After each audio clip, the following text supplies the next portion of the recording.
Hey guys, this is God of Politics. I'm going to a brand new video, but before we get started with this video, please like this video and subscribe to the channel. Also follow me on Twitter and join the Discord. Those are both linked down in the description. But in today's video, I'm doing the first episode of a series that I have wanted to do for quite some time now, and I actually announced in a video before this a couple weeks ago, I believe, and that is my redistricting predictions for each state that does do redistricting. And in this video, I'm doing the first episode of that, starting with the state of Alabama. Now, why am I doing Alabama? It's first in the alphabet. It's the easiest to do, just deciding an order. If you guys want me to do any specific state next, you can comment that down below, and I'll think about doing it. But I just thought for now we can start at the beginning of the alphabet just because of that. So, looking at the state of Alabama, they are indeed not losing a congressional district. There's a lot of talk about them losing a congressional district, but they are not going to lose a congressional district. You can see here there were 9 electoral votes in 2020, and that means 7 congressional districts. They are going to remain with 7 congressional districts after the census, and so that means that you're going to have a situation where the districts will probably look quite similar to what they do now. Now, when there was a lot of talk about whether Alabama was going to lose a district or not, the assumptions of if they did lose a district was that they would draw out one of the newer Republicans and one of the Republicans that hasn't been around so long. But then what happened was Mo Brooks, the congressman from Alabama's 5th district, announced that he was going to be running for Senate, and the assumption then became that they were going to draw out that district to protect all of the other Republican incumbents. So what's probably going to happen now, they're probably just going to keep the districts pretty similar to the way that they are now, and we can get right into predicting how this is going to go. So first, what I like to do is to map out where the incumbents live. So this first guy lives in Mobile, Alabama, which is clearly in Mobile County. So we can put that in the 1st district over here. We can put that over there. The 2nd district is going to be with Barry Moore, who lives in Enterprise, Alabama, which is in Coffee and Dale County, Alabama. So you can put both of these counties in that district, Coffee and Dale County. As for the 3rd district, this is where Mike Rogers lives, Anniston, as you can see here, which is in Calhoun County. So we can add this to the district. Now, the 4th district is going to be, of course, with this guy, Robert Aderholt, who lives in Marion and Winston County. That's where the town is over here, so you can add both of these counties. Now, the 5th district is where Mo Brooks is from. Now, while he is running for Senate, I'm just going to put that Huntsville in his district over here regardless, which is in Madison County. As for the 6th district, I'm not going to map out where the incumbent lives, or actually for the 7th district, that should be. For the 6th district, which is going to be in Jefferson County, he lives in Hoover, which is going to be harder to map out. So let's go into the Birmingham area over here. We can turn off the partisan lean, and of course I am doing this on the Dave's Redistricting website. This is a website where you can do redistricting for the congressional districts, and that's what I am doing here. So we can see it's in Jefferson and Shelby County. It's in between the both of them. So Jefferson County's here, Shelby County, of course, is here. So he does live in Hoover. So if we turn on city lines, we can kind of add this immediate area to the district. As you can see, this area is quite a white area, and it's also quite a Republican area. So we can basically just add all the precincts around this area to the district. It is quite slow when I'm doing this on my computer while also recording, but we can just add all of these precincts to the general area. The city lines are quite weird on Alabama's map, but it is what it is. So we can just add all of this area, and that's 106,000 people. That area is probably all going to be within his district. Then finally, the 7th district, which is where Terry Sowell lives.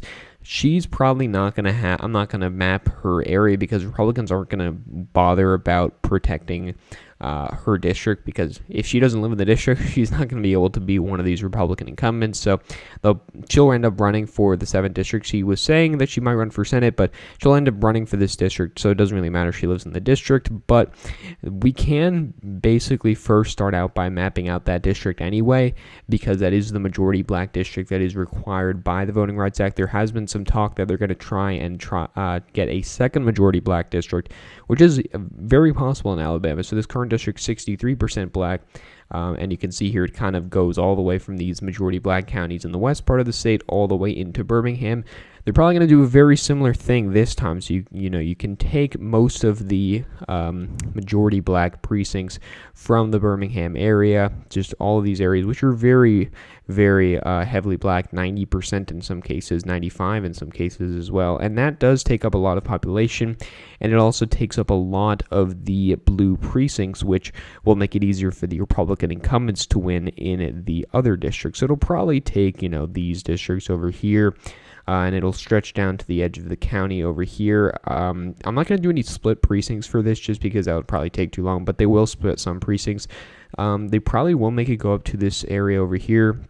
As we can see in the current district, if we turn on the background map, we can see that it does indeed go up to there.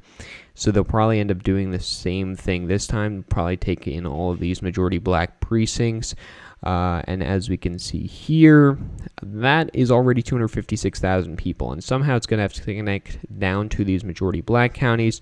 So it'll probably go through the Tuscaloosa area and take most of those majority black precincts, but it'll have to go through here as well. So we can take these very red precincts just to snake it down through this area. What this will mean is it'll take these majority black precincts over here, similar to what it does in the current district. That's probably what they'll do. Maybe they'll add these 3 precincts. I can probably just do that just to make it a little bit more compact. And then what they'll do is have a little bit more of a compact area, take in most of these counties over here, these counties which are majority black. So they'll take this county, 40% black, 80% black, 72% black. They'll put all of these counties in the district here. And does it even stretch over to Montgomery? I don't think, actually it does. So it'll take these counties, it'll take this county here, so it has 160,000 people left, and then they'll have it take the majority black precincts of Montgomery. It'll probably do a similar thing to what it does now. We can say it takes these outer ring areas, and then it takes these majority black precincts. So we're at 110,000 people left. This is going to be quite a long video, but it does take a while to do these redistrictings. We can see here that it'll take most of those precincts. Probably I can't see it going over to the Tuskegee area or the Auburn area without making a lot of these districts cursed. So we need 68,000 more people. If we look at some of the other counties, it does take this county here. So I'll probably put this county in the district again. It only has 12,000 people. It does take some of these precincts as well. We can probably put in some more precincts in the Birmingham area. These areas are also very heavily black. This precinct 70%, 50%. So it'll probably take in most of these areas. That'll make it a little bit wider over here. So we're down to 27,000 people we need left in this district. We're now down to 19,000. Similar thing with that precinct. We can probably take in maybe this precinct in Tuscaloosa and this one, which is only 30% black, but that's fine for this purpose. And then we've got 8,000 people left. You can see that the district is 65% black, and we can probably just add this precinct as well. So that's 365 people off of perfect deviation. And that's probably what they'll do for Alabama 7th District. Of course, it is safe blue. It is D plus 45 points around, give or take 0.4%. It's actually D plus 44.6 percentage points. So that is very blue of a district. You can see it kind of snakes from the Birmingham area, takes these majority black counties, goes into the Montgomery area.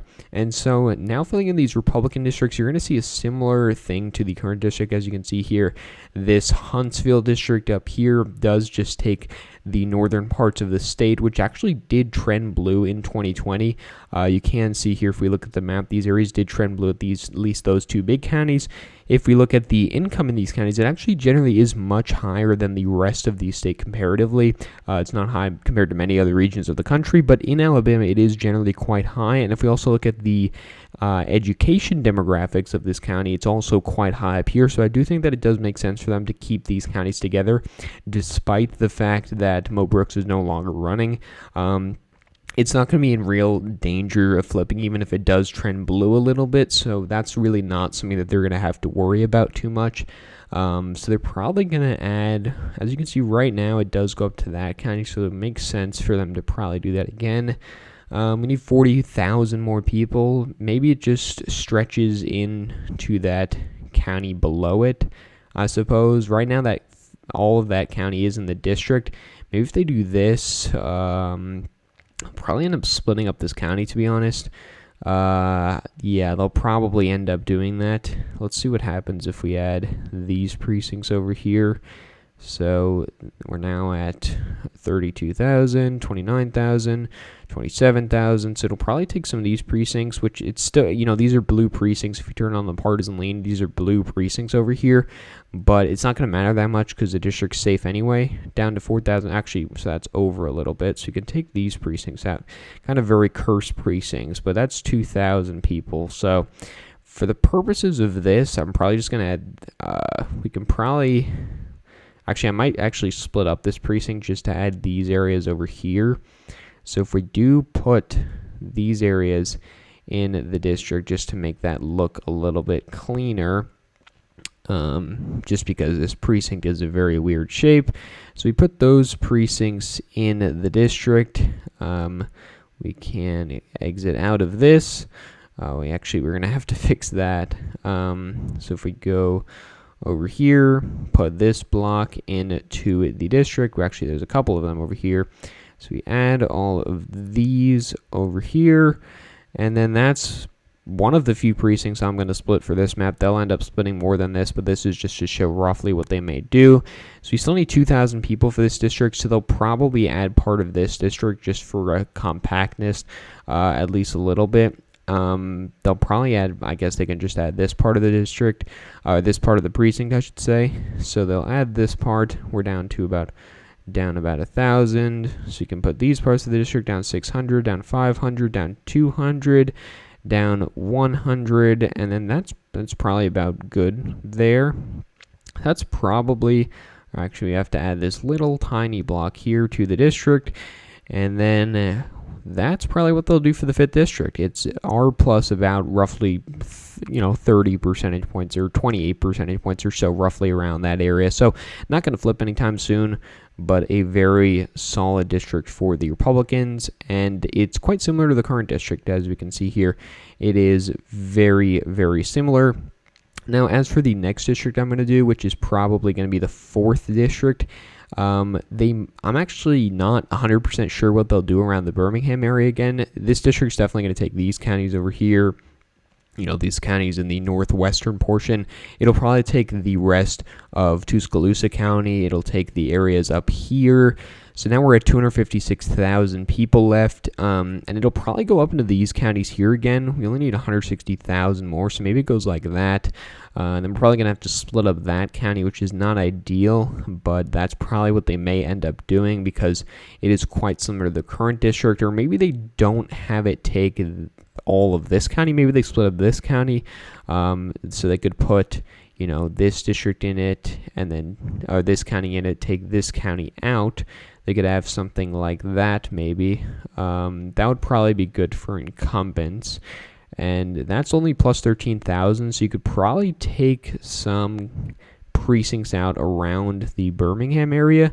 It does seem like it splits up this county over here, so that county's on the district in this map. So maybe they actually split up this area by taking these precincts out of the district. So now we're down to, so that already brought it down a bunch. So we need to take about 4,000 more people. Maybe they just do, this area here. Or maybe I'll just give these precincts back because I don't really want to have to split up any precincts. It takes quite a while, especially when I'm recording. So we can take out these precincts over here. That'll probably be good enough. We're down to 4,000. Maybe it takes out this precinct. That's probably going to be good enough. I mean, you could certainly do better than this. Maybe I'll just take out this precinct because, again, this is just roughly what they're going to do. So we could have a scenario like that where the district kind of looks like that. Kind of cursed, I know, but, you know, if you look at the current map, it's also quite cursed. So the next district I'll probably do the 6th district because it'll probably just take the rest of Birmingham County, which in and of itself is quite Republican when you take out those heavily black areas. So it'll take these areas, and it's actually not going to have nearly as much as it did before now, also because it's going to take this county to the north. So we're going to have to split up this county, which is not ideal. So if we do take this, it only has plus 38,000, but again, not ideal. So probably what you're going to have happen is split up this county. So we can just, actually I'll do that after I fix up this district over here, which is the 3rd district, which will probably end up taking in some of those counties. So if we do have this district over here, it can take all of these areas around this portion of the state. It can take all of these areas, really. So it's still at down 136,000. It's going to take a lot of areas, some of which it doesn't have in the current district because they're currently in the 6th district. So what it may do is something like this. And so it's going to need to take 38,000 from the 6th district, which we can do probably in this region of the county. Makes the most sense. We could do it over here. Just take some of these precincts out of the district. We're down to 19,000 here. That's a big precinct with 8,000 people. 8,000 people there as well. And then finally, probably we could, I suppose, actually maybe if we could put this precinct in here and then have this precinct go back in the 6th district, and then that's probably what the 6th district may look like. So that's quite an interesting district there. And then the 3rd district is going to need 100,000 more people. I'm not sure it'll go into Montgomery County because then it would have 27,000 people, and I don't think they want to split it up a 3rd time. But they could split up part of Lee County, I suppose. But again, that's not really ideal. Maybe if they take in Lee County and take out Elmore County, then you need 19,000 people, which I suppose is a better solution because that county is already in the 2nd district. So that would probably make the most sense for them. So 19,000 more people you need here. That's going to be all of these precincts in the north. We can have it take up here about 10,000 people if we need, not too many. So we can have these precincts go in here, and then that should be good. So that's the 3rd district over here. Looks not too bad considering this is, of course, an Alabama map drawn by Republicans, but it is what it is. So looking at the 2nd district now, it'll basically just take all these areas. I can imagine it wouldn't actually be that safe of a district, but it'll probably be a bit safer once we have it take some of these southern counties here. Yeah, for sure it is. Okay, so it'll probably take this area, and then that's pretty good actually. It's going to need to fix the population deviation on it, of course, but that's similar to what it is right now. And then the 1st district is going to take the rest of these counties, and we can just have it reach into this county over here. Makes the most sense. Just take this area. We need probably 1 or 2 more precincts. I suppose this precinct and this precinct. Yep, that works. Okay, so as we can see here, this is my prediction for what will happen in the state of Alabama after the redistricting. If we compare it to the current map, we can see that it's quite a similar map. I believe my map's a lot cleaner than the current map, which is probably just an instinctual thing to make the map look a bit cleaner. They may end up doing some things differently. One of the main differences is obviously not having the 6th district stretch down into these counties and not having the 2nd district take up some of these counties, but that's mainly due to population deviations. These areas are growing in population, and a lot of these areas are losing population. And if you look at educational demographics, it generally does keep communities together. A lot of the educated areas of Jefferson and Shelby County are around the outskirts of it, and those are all kept in the 6th district. Same thing with the 5th district up here. Of course, that's not to say this is a fair map. I don't like the idea of having the 7th district take Birmingham, the black areas of Tuscaloosa, and Montgomery, having them all stretch into one majority black district. I don't think that's ideal, but that's probably what they're going to end up doing if we do look at the statistics of this. All contiguous, all not embedded in each other. We look at the analytics of it, we can see here that it is, of course, not that proportional. Not too bad at splitting, not too bad at compactness, decent at minority, but it could be better by making a second black majority district. But overall, this is what I expect them to do. This was quite a long video, but if you guys enjoy making these, if you guys enjoy seeing these, then I will keep making them. If you don't enjoy them, I'll stop making them, but I have fun doing them, and I hope you guys enjoyed watching them. So thank you all for watching this video. Please like this video and subscribe to the channel. Also follow me on Twitter and join the Discord. Those are both linked down in the description. But again, guys, thank you all for watching this video, and I will see you guys later.